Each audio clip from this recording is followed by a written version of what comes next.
So today's session, we're going to be talking about job descriptions. But before we get there, I just want to remind everybody what we've covered so far briefly, and then how you get to where you're completing and using a job description. So in the first session, we talked about the 4 key functions mostly. So we discussed that this is the area in TouchStone where all of your processes are listed. So the processes are listed in one of these 4 categories. You then have sub areas or further categories within this function. So there's the key function, there's the sub function, and then there's the process. So every process you have in TouchStone would be listed in one of these 4 areas, also seen here on the left-hand side. Then we have the organization chart, which we talked about last week. So the organization chart is a picture of the organization of your company, basically. It's an outline of departments that you would have, it's positions, it's roles in the company. Each box on the chart represents a role or an employee. And then how the job descriptions are built is we take the processes from where we just were here on the 4 key functions, and we link them to the boxes on the org chart. So that's how these 3 tools in TouchStone come together. 4 key function is the list, org chart is the positions, and then these 2 come together when we link the processes from the 4 key functions to the boxes on the org chart. And that looks like this. So when I select a box from the chart, any box, I'm now seeing the processes that have been linked to this position. And it creates this list of basically work that this position is accountable for. So let's go back here to the org chart. Let's choose a simpler one, maybe like this one, bookkeeper. So again, this is a list of the work that the bookkeeper is responsible for. All of these processes you're seeing here have come from the 4 key functions in one key function or another. If I click on a process from a job description, I can see from this breadcrumb trail above here where the process is on the 4 key functions. So it's in the guiding the business key function. When I clicked the process and we went to this screen, this is where the documentation for the process is created. So here we see tools down here to the left that are available to you to document the process with. I'm just going to hit the back button and go back to the job description.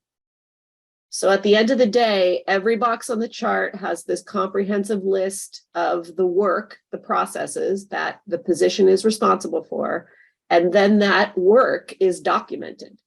You create a step-by-step for every process listed.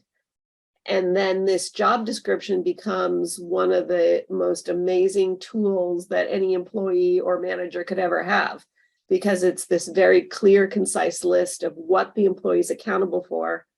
And then once all the processes are documented, it's not just what they do, it's the how-tos of it all. It's their training, it's showing whether they're productive or not. It's reference tool for the manager to say, go look at your job description. So it becomes all of these really, all these wonderful values or results come out of the job descriptions. So let's go back here to the org chart. So I'm going to first talk about how to make job descriptions. So how you build them in TouchStone, the technical side of that. And then I'll talk about how to use job descriptions and how to get value from them. So I'm going to put a box on the organization chart. So to add a box, I just hit the little 3 dots inside of a position that I want to put the box under. So if I wanted it to go under customer service, I'd hit these little 3 dots and then I choose add. If I want it to go under sales and marketing or administration finance, I choose the little 3 boxes and I hit add. So I'm going to click here, I'm going to choose add, and then you see the new box appears. Once a box is added, if you added it to the wrong place, you can move it around quite easily too. So it's a drag and drop from this position to this position or to a whole nother department. Then I'm going to select the box just by clicking on it. So this is what a job description looks like when it hasn't been built yet. So the first thing you'd want to do is give it a title. Let's call this admin assistant just for fun, and then you hit save. So that's the title. The title is always editable. All you have to do is click on it and then you can change it. You can also edit the title from the face of the job description. So if we go back here to the org chart and then I choose this box here and I click edit, now I'm seeing the title again and I can edit it from here as well. I'm going to click back on this box. Underneath the title is what we call the objective. And this says click to add an objective. I click, this field opens up. The objective is the purpose of the position. It's why does this position exist? It's the why of it, is another way to say it. This is usually a sentence or a phrase. Sometimes it's multiple sentences. The more concise you can be with this, the better. I think it's really powerful to be able to put into short word what a position is there to do. Like, what is your overall result? What is your meaning? What is the meaning of your job or your role? So again, these are usually short and simple. Sometimes I've seen more elaborate ones where there's this business guru, I can't remember his name, but he's all about the top 3 objectives of any employee. So the top 3 results. Who's to say it's 3? I don't know. I'm sure he has some theory behind that, but I've seen that here listed. So it would be like 3 statements or sentences. I've also seen these objectives get way more elaborate. And I've got an example of one right here. So here's an objective that not just says the result. So report on the company's financial status, manage human resources and employees in support of the entire company. That's a pretty good one. So that's what I mean by concise and clear, big picture. But then this one's also got the education and experience and then skills listed. This can belong here if you want it to, or it could also be made into a process. So you could create a process and call it education, experience, and skills of the manager of admin finance, and then put this in the form tool. My personal opinion is I think it's better as a process tool and not, or as a process and not in the objective field right here, because this job description is very practical. It's task driven. And when an employee is using it for that purpose, they don't really need to have this front and foremost. I mean, this is really when they're being hired. It's the skills that you're looking for when you hire them. It's not really something I need to be staring at all the time, right on the top of my job description. But having said that, you can use the field any way that you choose. So that's the objective field. If I want to edit it again, it's just click to edit, same as the title. The job descriptions have 2 sections to them. There's strategic, which you're seeing right here, and then there's tactical. Strategic work or strategic processes are the higher level processes in your business.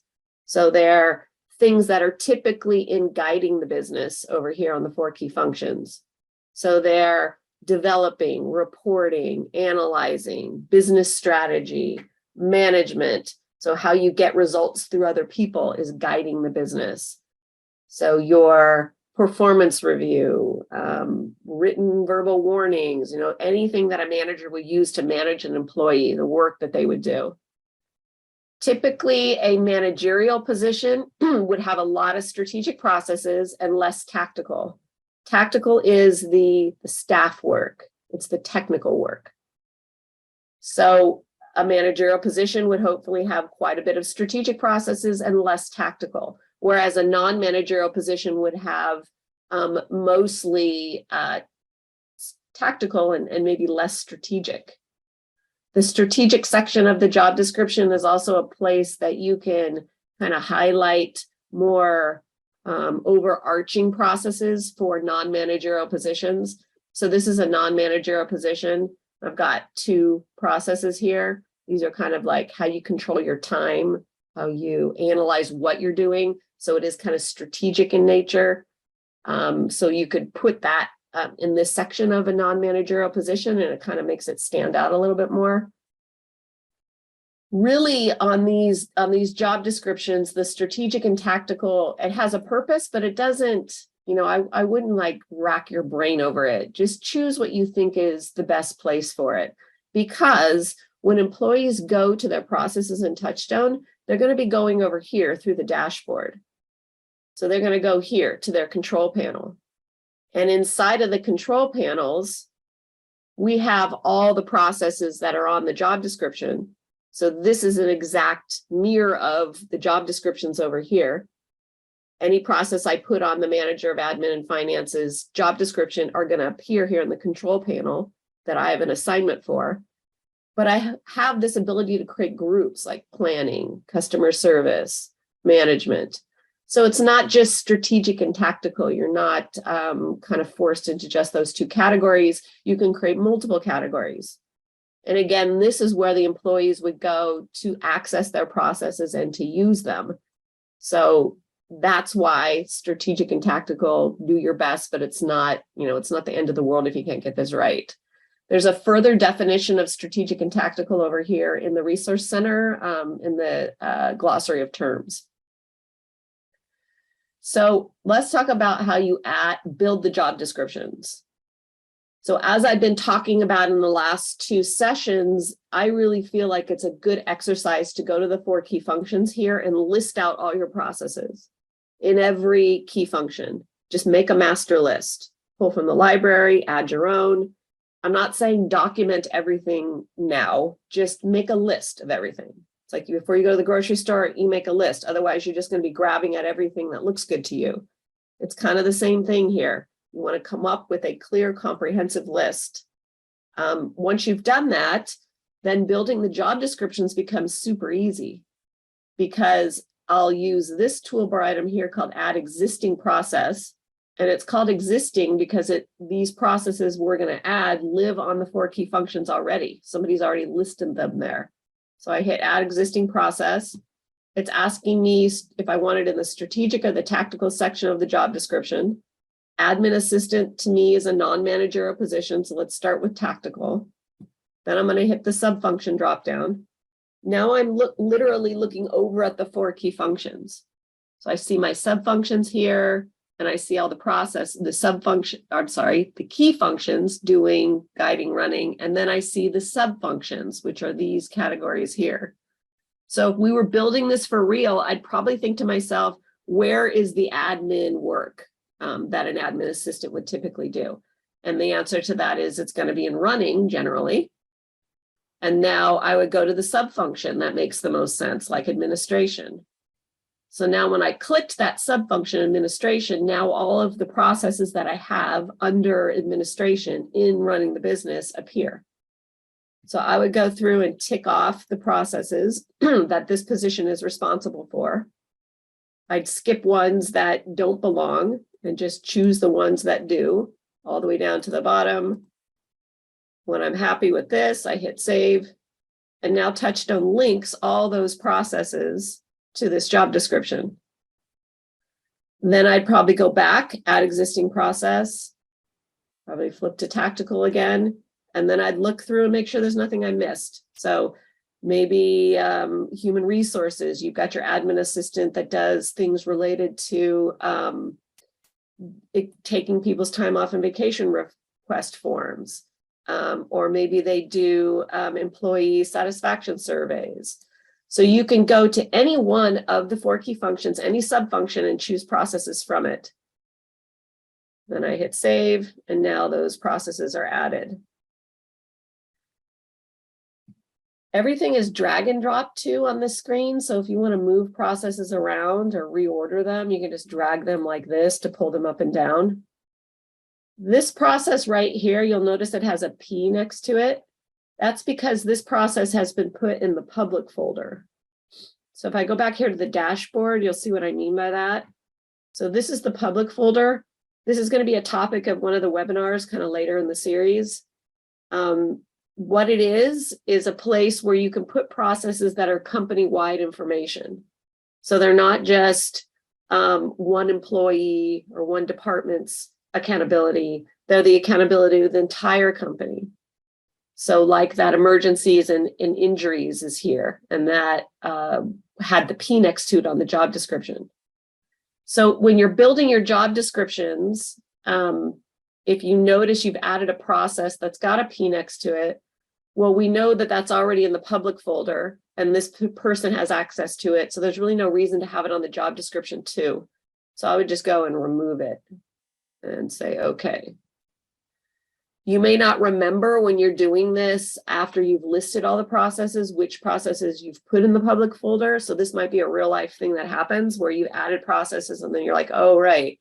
So this is in the public folder, so I can remove it from this job description.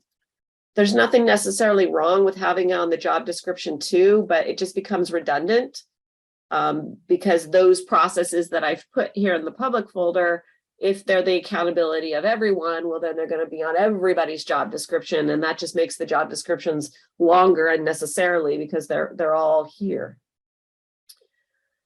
So let's go back. So once I've put processes on the job description, even if I go away from this and build other ones, and then I come back and I look at it and I'm like, oh, maybe this or that's missing. You can always go back here, add existing. It's never like done per se. And I can go back to the 4 key functions. Maybe I want to pull something from here, like this daily planning and time logs, and then hit save. And you'll notice I left these in the strategic section. That's why they appeared here. If you decide you want something to be strategic or tactical or vice versa, you can just drag and drop from one of those areas to the other. You see, I'm just pulling up and pulling down. It's going from strategic to tactical and vice versa. So that's how you use add existing process.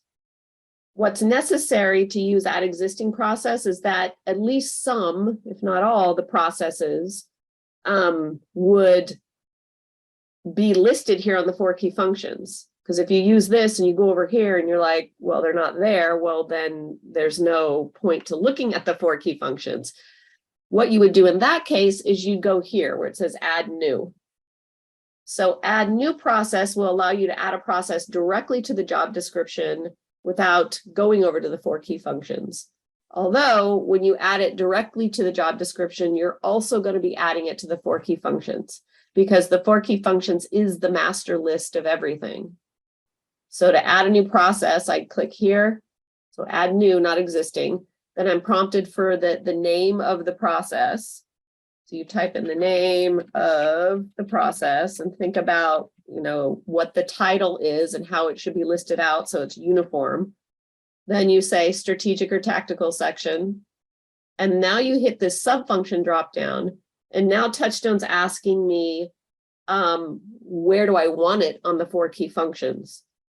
So think about the process you're about to add and decide what category it belongs in. Choose that category and then hit save. This is the duplicate error. It's just saying I already have a process with that name. So I'm just going to add something to the end of it. So we added. If you see that and you don't know where that process is, you can always go and search for it and find it. And then either you'd say, great, I already have it, or you can edit the title if you were thinking something different. So now I'm going to hit save. Oh, God. It won't be titled that. All right, so there's my new process title right there. If I click this process, I can look here to make sure I've put it or remind myself of where it is on the 4 key functions. I'm just going to hit the back button here. Now, this process is red for those of you who weren't in the last session because there's nothing in it yet. So when you have a process that's just a title and nothing's been built in it, it's always going to show red. A process that's blue means it's got something built in it, but it hasn't been marked complete. And then, of course, the black ones are ones that have been marked as complete. Like someone said, we're finished with this. Another thing you'll notice when you're looking at my list here is that some of the processes have objectives underneath them and some don't. So this says office maintenance, and it shows the objective or the purpose of this process. This one too, admin service requests, how to request administrative services, communications, the entryway for customers into the office, time logs. So you can see where having these objectives is really useful because most of the time I can tell by the title, but maybe not comprehensively. So if I have these objectives here, just at a glance at the job description, I can see what's in it, what it's there for. It also looks nice on the job description. So when you build your job descriptions, just notice if the objectives are missing. So these objectives are missing. So I would just click this process, and then I would click the objective field, and then I could put in the objective and hit save. So just like that.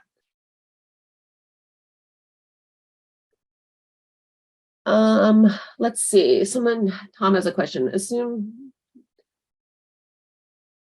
So he's asking if it's a good idea to leave a public process on the job description if it's the admin's responsibility for updating the process. Good point. So yeah, I think that is a good idea. So what he's saying is, if there's an administrator and it's their responsibility to be updating these processes, then they need to create access to them to be able to go and update them. So I think usually might be a good feature now that I'm thinking about it. Usually I wouldn't consider that, because normally an administrator would be the one updating these processes.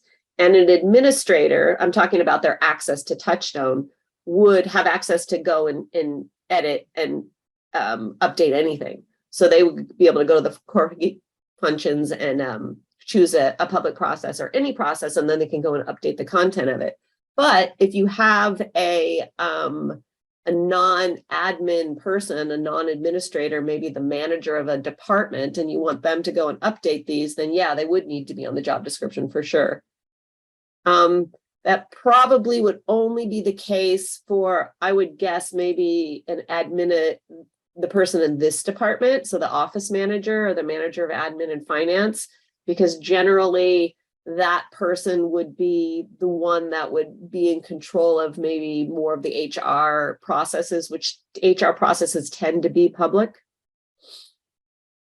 Yeah, but good point. So I'm going to click here. You saw me reorder processes just by dragging up and down. You also saw me remove a process just by clicking over here. When I hover over this, I see this remove button appears. Hover over here, there's the remove button. All I do is click it. You'll notice here, this says, are you sure you want me to remove the process? It doesn't say delete it. And that's because when you remove it from a job description, you are not deleting it from the 4 key functions and TouchStone altogether. You're just removing it from that job description. This is also a good question. Somebody's asking about whether or not a process can be linked to more than one position. And the answer is yes to that, definitely. Sometimes processes are the accountability of more than one person or more than one role on the org chart. So a managerial processes are a good example of this. Everybody who's a manager has to do performance review and has to do meetings and all the great training, all the great managerial stuff. So all those processes are linked to all these roles on the org chart. And this is a great thing to think about, because in the managerial world, when there are no processes, managers tend to manage just as through their experience, through what they've learned over the years of managing. And when that happens, every employee in your company has a different experience of management. Every department is different because the manager is different. Some are treated one way, others are treated other ways. And it's solely because there's no consistent managerial processes. So managerial processes linked to all the job descriptions of people who are managers. And you'll find other examples as well. Like you may have a customer intake process, and sales may have a work plan in that process, but then also maybe the coordinator or the operations manager has a piece of that process. I'm going to click back here to this position. This button right here says send print. When you click it, it does exactly what it implies. These 3 options are for printing the job description itself. So this will print it or send it directly to your printer, which you could then choose to print it to a PDF, or you can use this, print a PDF, or you can export it to Word. The 2 options below that have to do with printing or exporting the operating manual for the position. So an operating manual, if you're as old as I am, you would imagine that like in a 3-ring binder, like back in the early 2000s, you'd have these big 3-ring binders. Every position would have one. It had tabs. It would have folders. The operating manual contains everything the employee needs to be able to do their work. So we try to create that same reality by having a print operating manual button. So the print operating manual is going to, I'll just click here so you can see the printer dialog open. It's going to print the job description, which is right up here. And then it's going to print every tool inside of every process. So this then creates an operating manual. Let me cancel on this. It's ideal or better if you're going to print these to export them to Word, because you saw just from when I clicked that printer icon, there was no page breaks, and things needed to be formatted a little different perhaps. So if you export it to Word, then you can create your own page breaks and you can move things around.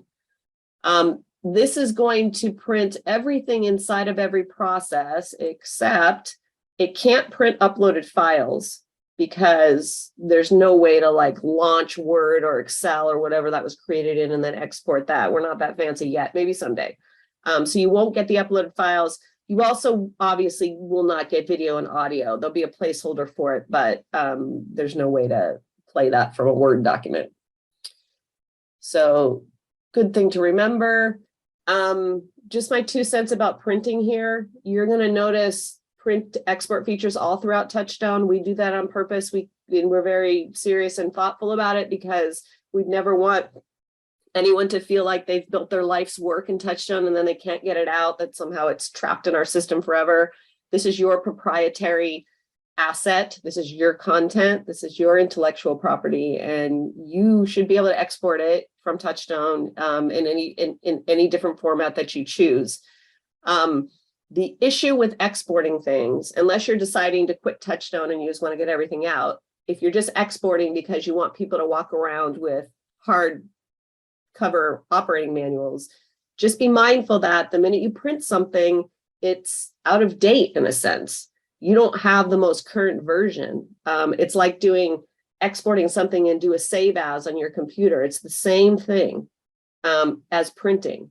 If I export this job description and save it on my computer, well, who knows if that's the most current version of what's in TouchStone? Maybe that minute it is, but the minute you change something in TouchStone, now that's outdated. So a lot of people come to TouchStone because of this phenomena with save as.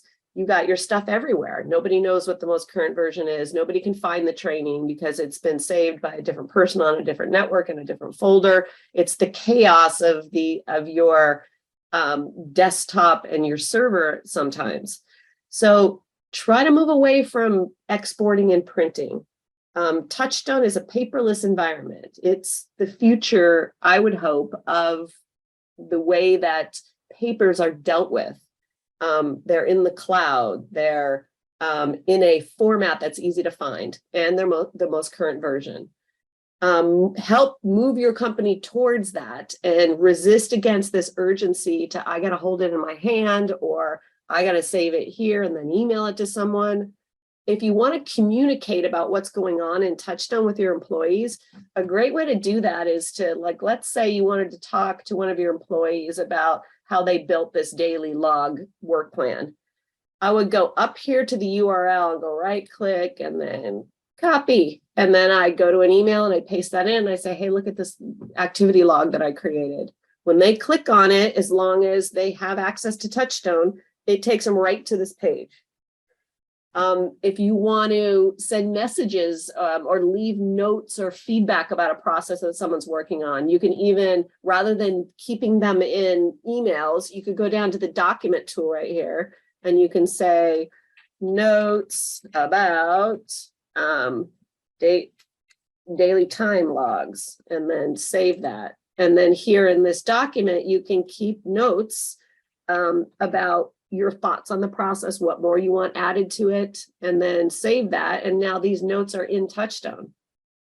Then when you're fully finished with the documentation of the process, you're done communicating about it, you can archive those if you want to keep them, or you can just delete them. So it's we're again talking about trying to move more towards stopping the urgency to want to print things. One more thing here on the job descriptions, technically how you use them. I'm going to click this process right here called communications. There's an icon right here called link to job description. And this icon will show you which processes have been linked to which job descriptions. So if I click this, I'm seeing my organization chart in simple view. So it's kind of like in this outline view. And then I can see the orange positions right here. These are the ones that this particular process, communications, has been linked to. When you're building the job descriptions, going add existing process, add, sometimes you can lose track of what processes are on what positions. So just to do an audit of that or to double check it, you just click the process, go to this link to job description, and you can see. From this page, you can link it and unlink it also. So if I decide that this doesn't need to be on the manager's job description, I just click it here, and then you see the orange went away. So it's been removed from that job description. I want to add it back, I just click again, and then it appears. Right here, I can choose strategic or tactical, so it goes on the right section of the job description when I add it or when I add it or remove it. When you add a process directly to a job description, like you use that add existing process right here, when you do that, it may not be linked to all the positions that it needs to be linked to. It's definitely linked to the one that you did it on, but again, it might not be on every one you want to have it on. So you can just click the process, go to this icon again, and just link it to the ones quickly rather than having to go to every job description on the org chart. Okay. After the job descriptions are built by using this add existing process, I think it's a good idea just to look at them and just ask yourself, is this correct? Have I missed something? Is there something on here that doesn't need to be on here? At that point, you might even want the employee themselves to look at it. Definitely their manager, if that person hasn't seen what you've been doing in TouchStone yet. And just glance it over and again, just ask yourself, is everything here? When you're building processes from a subject point of view, like we were doing over here in the 4 key functions, when you then look at it from a person point of view through the org chart, sometimes you can notice what's missing a little bit better. So review, make sure it's correct. Not everything you're not going to list everything at the first go around. In fact, it's better just to maybe focus on the high level things rather than trying to get the nitty gritty of it all. So you might come back and review these job descriptions every year and just to see that they're still up to date and current. Once the job descriptions are built, then it's time to really focus in on documentation. So I'm going to talk about documenting the processes on the job descriptions first for a few minutes here. And then I'm going to talk about how to use the job descriptions as a management tool. So once the job descriptions have been built and you've reviewed them, you've looked through them, you've made sure that every process is on the right job description, then it's time to start documenting. So you've got what we call your process infrastructure set. So you've got 4 key functions done, you've got org chart, you've got all the job descriptions. Then it's a matter of just slowly over time, documenting all the processes for each position. You can do that by priority. So if you've done this exercise where we talked about building the org chart for the future, and you're going to hire in a bookkeeper Q4 2022, then the goal would be to document all the processes on this job description before Q4 2022. So you can think about it that way. What are the priorities? Once you've decided, if you've decided, yep, we're going to work on bookkeeper, decide who's going to do it. So do you want to involve your current bookkeeper? Do you want the manager to do it? Do you have a TouchStone power user who's going to be the one primarily accountable for it with input from others? So think about what your plan is for that. Then go to that job description and put the processes in order of priority. So take processes that you would want the bookkeeper, if that's the person doing this, to work on first, second, third. So you just take them and drag and drop to the order that you want. So if I want them to do profit sharing first, I choose that. Then I want them to do this next. So set up maybe the first 5 that you want them to work on. Then decide what's reasonable for an amount of time to spend on documenting processes in any given week. So decide on the time that you think is necessary for a person to be spending to document processes in a week. Then go to that process, go to the title right here, and give this a due date. So you could say 10, let's see, 15, 20, 22. You can even put the employee's initials in it. I like to put the brackets just so it stands out a little bit from the title. And then I save this. So I've assigned this to myself and I want it done by the 15th. Now, if we go back here to the job description, you'll see right here in the title that this shows up. So what that does is it's managing this project, and the project is to document all the processes on this job description. So you assign it to someone and you give a tentative due date. Then the manager who's responsible for making sure this is done at any point in time can go and look at this job description and know who's working on what and when it's supposed to be done by. When that person is finished with the documentation, you select this, click this, you delete it, you save it, you mark it as complete, and now that process is done. I drag this to the bottom, and then we go on to the next one. So this is what I mean by slowly over time. You're not going to snap your fingers and have all this done. It's a process itself to get it done. So the best way to manage this process is to decide who's going to do it and then start to set due dates. Be reasonable if you can for the amount of time you expect people to spend. I think an hour a day is amazing, but that can be too much for someone who's already incredibly busy. So choose a amount of time in a week that feels reasonable. You don't want to overload yourself or people with this, because what ends up happening is it just stalls out. People stop doing it because all the other work in your business feels more important than this. When the phone's ringing, when orders need to go out, when things need to get done. The busy work is what takes over. And in some ways, that work's got to get done. But the strategic work, this building of processes, always gets pushed down. So choose an amount of time that's reasonable. Work in teams if you can. So like this whole department, maybe this becomes a topic on their department meeting, and they talk about who's documenting what and when it should be done by. Give people congratulations for finishing things. If you're going from like a top down, then have a management meeting where all the managers meet and they discuss what's happened this week with the documentation within your department. If you lose a week and nothing gets done, roll over that date to the next week, and stay diligent about getting the documentation finished. And if you handle it this way, in 6 months' time, all of it will be done. And then it just comes maintenance after that.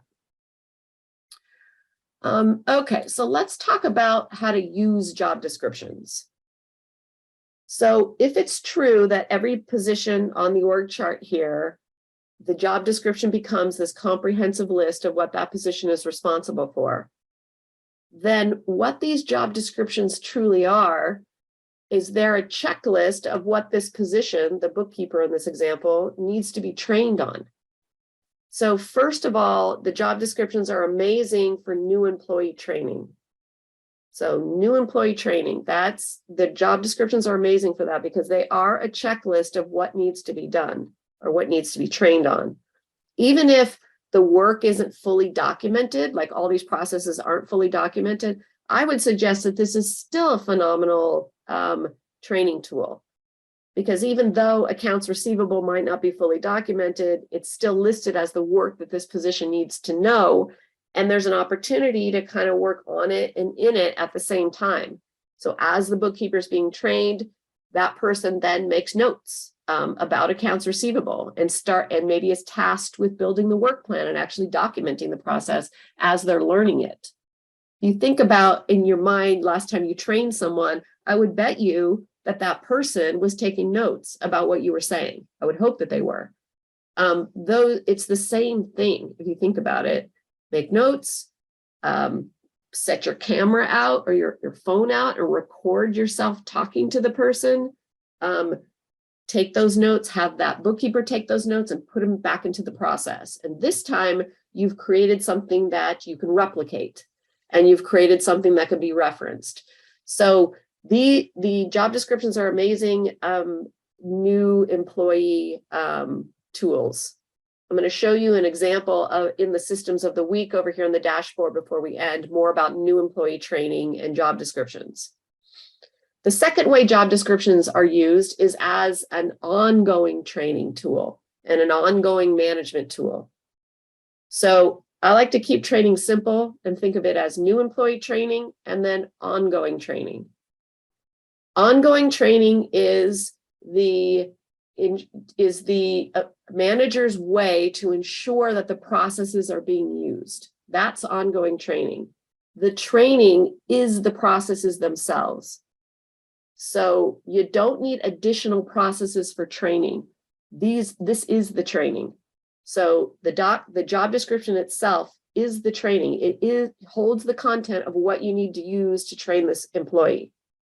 So when an employee is working and they're making mistakes, or they're not finishing something completely, or they're overdoing something, or they're not doing it at all, those are all opportunities for ongoing training. So the processes can be used as the tools for this. So if I have an employee who's created the budget, but it's all wrong, or they forgot to create the budget, I can simply say to them, go to that process on your job description, budget creation, and just look through the work plans.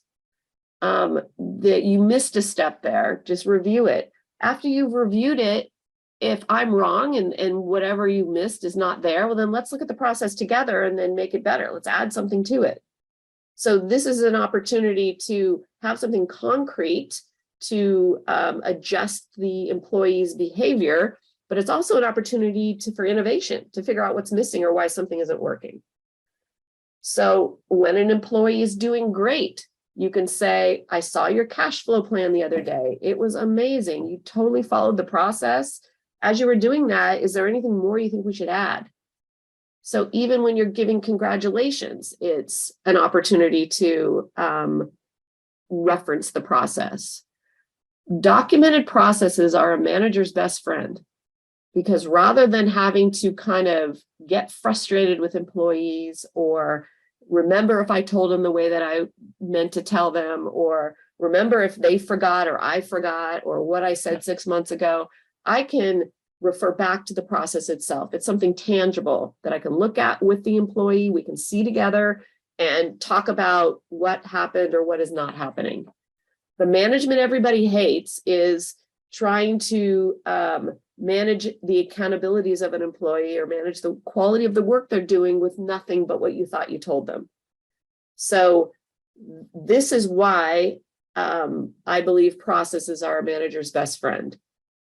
In what I'm explaining, it also should reveal that managers are the ones that make or break your processes. Because if the manager isn't committed to managing with processes, then all these processes will be forgotten in pretty short order.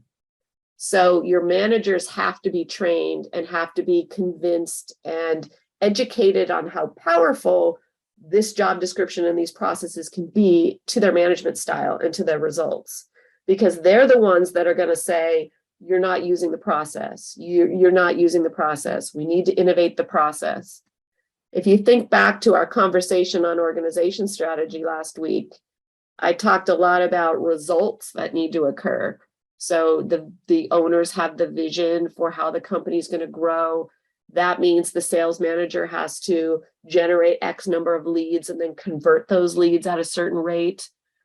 How are they ever going to do that if there's no documented procedures for how, or there's no documented ideas for how?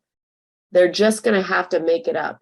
They're going to go to these people and say, get your conversion rate up. You know, you're terrible. Your rate is way less than so-and-so. Make it better. It's a very powerless position to be in. Rather than handling it that way, if there are procedures, or even if there's meant to be soon, the manager can then say, what lead generation activities can we do? How can we do them thoroughly? How can we have reporting on them? What do they need to be? How much money do we have to spend? Conversion rates. This sales process, if done correctly, will convert at this rate. Let's work on it. Let's make it better. Let's do better frequently asked questions. So it brings this power back to the situation for the manager. It brings confidence. And the same is true for operations. If this person is tasked with having a service team that's going to produce certain results, well, they have to make sure that each of these positions is trained and that they are producing those results and that they're not making mistakes. And that if mistakes happen, they're corrected in a holistic way, like the process is looked at and the process is improved, therefore stopping those mistakes from happening. Processes for managers also help with interdepartmental things. So if you're a manager, use the processes to manage your employees, but also use the processes to make sure there are efficiencies between one department and another. Like if the salespeople are overselling things, they're selling things that aren't possible to deliver, or their communication isn't thorough enough to the customer, rather than yelling at the sales manager or accusing the salesperson, sit down and look at the sales system together. This department is really infamous for this. These people here, they are reliant upon quality information coming to them so that they can do their jobs. How can they ever decide who's going to get paid what if they don't have accurate timesheets? How can they ensure that the job costing reports are accurate if these people aren't giving them their productivity reports? So use the processes, the job descriptions, the work, the documented work for really being able to talk about interdepartmental issues as well. There's a process in the process library on performance review, and I'm just going to find it here real quickly if I can. A performance review right here, and there's also process on one-on-one meetings. So these two processes.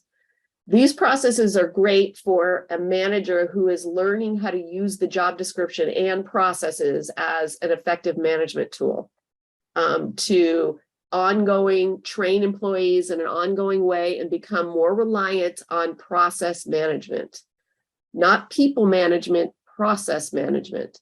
The one-on-one meeting process is really simple. It's just saying that, and this is just something from last time.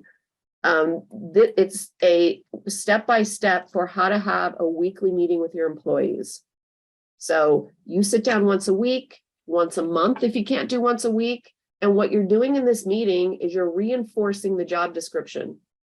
So you're having the job description in front of you, typically on the dashboard.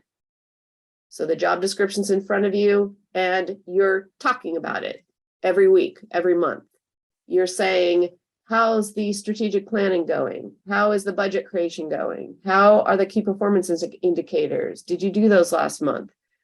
This can take, maybe 15, 20 minutes of every meeting where you're reinforcing the job description. You're reinforcing the processes. You can also talk about process documentation if that's going on with that particular employee. You can also use this meeting and the job description as an opportunity to congratulate them on something. Your customer complaints were really great this month. Keep that up. The biggest impact is to use the one-on-one meeting process and the job descriptions and the process as a way of ensuring accountability and assuring compliance in a certain way. So let's imagine that I have this employee who's responsible for customer complaints, and I got an angry customer calling me and saying, so-and-so said that they were going to deal with my complaint and they never did. I would sit down with that employee in our one-on-one meeting and I would say, this situation happened with this employee. Let's talk about the customer complaint process. Let's go through the work plan together. Let's go over what you did and what you didn't do and figure out where it went wrong. This is much different than me coming to that employee and saying, God damn it, I told you last week and you didn't fill the form out and this person's mad and that made me look bad and you're awful. And that is the kind of management we all hate. It's full of blame, energy, stress, anxiety.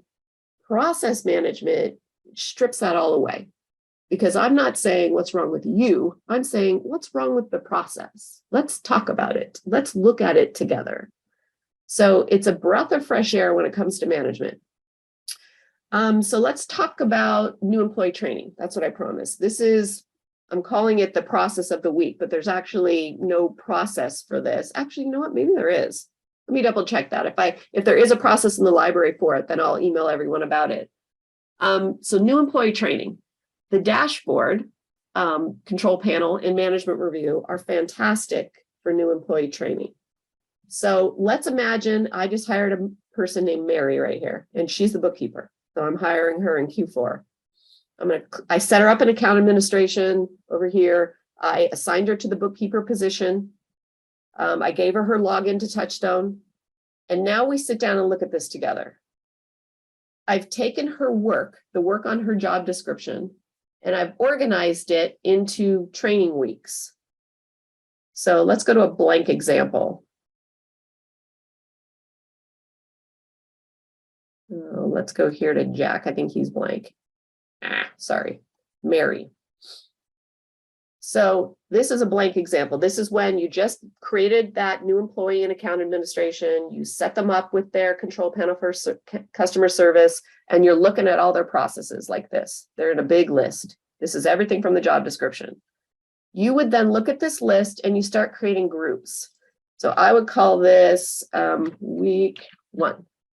So I'm thinking to myself, I want to train Sam how to be a customer service person in 4 weeks. So I go to another group and I say week 2.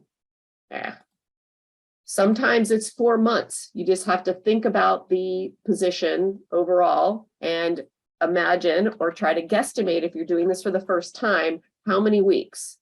So all these groups are getting created down here. So then I take the processes and I'm going to organize them into the weeks. So I think he can learn this, our one-on-one meeting, how that works. I think he can learn general cleaning. I think he can learn scheduling. I think he can learn safety. I think he can learn quality control. Then I might say, oh, quality control, that's a little bit more elaborate. Let's push that to week 2. So I'm taking all of these processes and I'm moving them, into these groups or these weeks according to what I think is possible for those weeks or groups. Then I'm going to collapse this over here. And I'm going to bring week 1 up here just so you can see it in order. So this is what it starts to look like. Week 1, we're going to do these 4 things. Week 2, we're going to do this. Week 3, we're going to do this. So that's how you would manually do it as the manager. You would decide which processes are going to be done or can be trained in that week. So let's go to one that's done already. So this is just that same example, but I made it a little neat and tidy for you. So this says, I've even put categories of work. So time management are all of these processes, and this is what he's going to learn in week 1. Customer service, all of these processes, and this is what I'm going to do in week 2.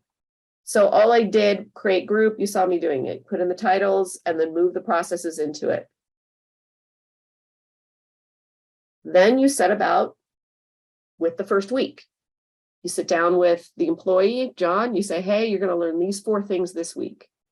I want you to you log into TouchStone together with him. You say, I want you to click on each process, study the work plans, read it, memorize it, practice it. When you feel like you're happy with it, make a note to me and save it. And then he goes on to the next process, time logs. So this is what it looks like when you're John. So this is a user account that I made to show you this example. Here is that customer service position. So John would go in, click the process, click the control panel, and he sees the same thing that how we organized it. I told him, go in, read, study the daily planning, go in, read, study time logs, go in and read, study, watch videos, go over productivity reporting.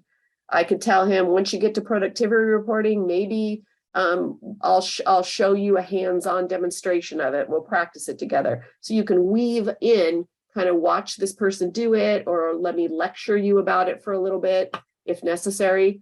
So John would then go to this process, just like I told him to. He'd click this, he'd save this as done. He could make notes to me if he has questions about anything that came up as he was doing it, and then he saves it. It's like, okay, I feel happy about that one. Now I'm going to go to time logs next. Same thing. I'm going to go through this, read and study this work plan, put done, save it. So John is going about doing exactly what I told him to in week 1, studying all of this information and going through it, asking me questions along the way. Now we're back. I'll go back here just so you see. Now we're back in my account. Here's John down here. I click this. I see the same thing he does. So he literally uses TouchStone to go through each of these processes and use it as training. If I want to get to the end of the week and I want to make sure he's done what I've told him to do, I can go here and search for him and then hit run report. And then I see everything he's done and the date and time he did it. If I click on this, I can see the notes that he's left me. I can even run this out to an Excel spreadsheet if I want to get a list of this to save or keep somewhere else. More importantly, my manager, if he wants to know or she wants to know if John's being trained over here, they can go and run a report on John because they're above him and me on the org chart to see that the training's been happening. So this is a way to track training inside of TouchStone and using the job description to do that. Another thing it gives you, which is the most exciting, you all remember last week when I talked about how to plan for the training, to plan for growing your own talent from within, like this scenario, apprentice tech, lead tech, senior tech. I should have the power as the manager to say, in 1 month, I can train a technician, an apprentice. In 2 months, I can make them a lead. In 6 months, I can make them a senior. 1 month worth of training for an apprentice technician is going to cost us X amount of dollars. That's what you want to be able to do, right? It will cost me $10,000 to hire and train an apprentice up to a lead. It'll cost me $15,000 to hire and train a new customer service person. It'll cost me $10,000 to hire and train a new bookkeeper. If you knew those numbers, then scaling your business is incredibly, not easy, but it's easier, right? Much easier. It also helps you out of people-dependent situations. Half the time, I think we keep bad employees because we're just afraid of losing them. I mean, they're doing something, and if they're gone, then, oh God, I got to hire this new employee, and then I got to train them. If you knew it was going to cost you and take 1 month to hire a bookkeeper, you might choose to do that more often. So how this helps with that is it's all laid out in a quantifiable way. If I go through and train John in all 4 of these things, that took me 40 hours of his time. It took me X number of hours of management time. You got to count that. I paid John X amount of dollars for the month.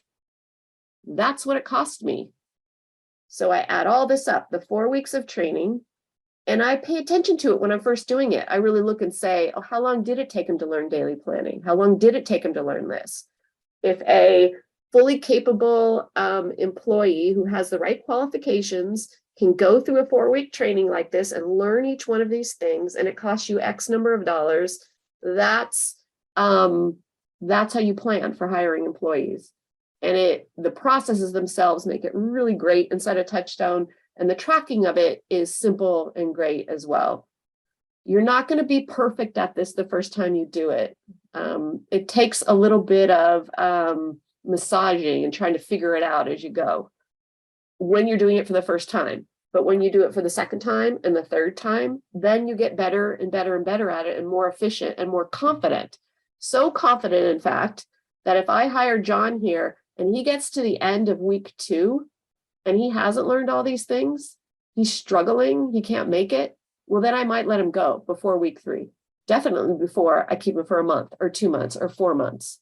This has to do with the cost of a bad hire. It gives a manager that control as well, because you can see in pretty short order if the employee is going to be able to make it or not. I have a string of questions that I'm going to answer, but I'm going to email everybody directly on that. I will see if this outline of new employee training, as I've described it, is in the library somewhere. If it's not, it should be. Next week, we are going to start a conversation on documenting processes. That's this screen. So I'm going to talk about first week, I'm going to talk about work plans and checklists and just the general functionality of these process tools page. Then the following week, we're going to finish up with the rest of the tools and talk about how to use those. So I'm going to be discussing technically how to do it, so how to build these tools, but I'm also going to be talking about things like what makes a good work plan? How do you know that it's good? How do you know that it's good enough? What are some best practices for building work plans and the other tools? How to decide if you need a work plan or not, or how to decide if you need one of the other tools. What is a work plan that is something that can be used for this new employee training like we described, and what is one that's not? If you have any employees that you want to be documenting processes, this is a great time to bring them onto these sessions if possible. You can even assign a process for an employee. So have them attend next week and then assign them a process to document. And based on what they learned in the session, what I'm going to teach them, see how they do with documenting that process. And then have them come back to the following week. And if they have questions or issues, they can ask them. I'm sure everybody would be interested in that.